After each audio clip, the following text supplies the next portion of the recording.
Have you ever wondered how sockets and switches are installed?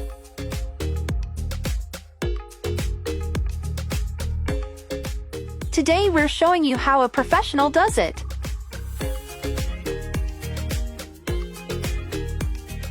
They work so fast and precisely, making it seem very easy.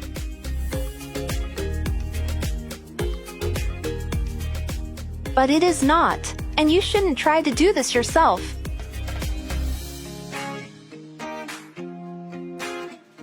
But it is just so satisfying to watch how they do such a good job.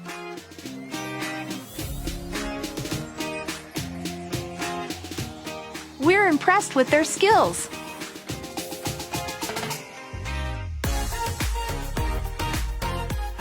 So now you know how a socket and a switch are installed.